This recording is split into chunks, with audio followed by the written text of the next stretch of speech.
సుగుణాలతో సుగుణాల మెట్లపై నడిపించి కనిపించు అయ్యప్ప స్వామి.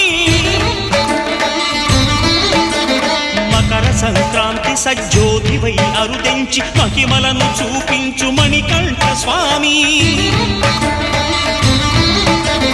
కర్మబంధము బాపు ధర్మశాస్త్ర కలిభీతి తొలగించు భూతాధినేత.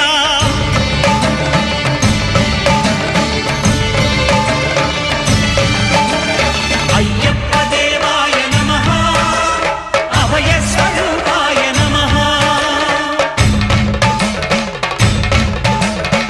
ఆద్యంతరహితమౌ నీ విశ్వరూపం, అజ్ఞానతిమిరము నణచు శుభదీపం.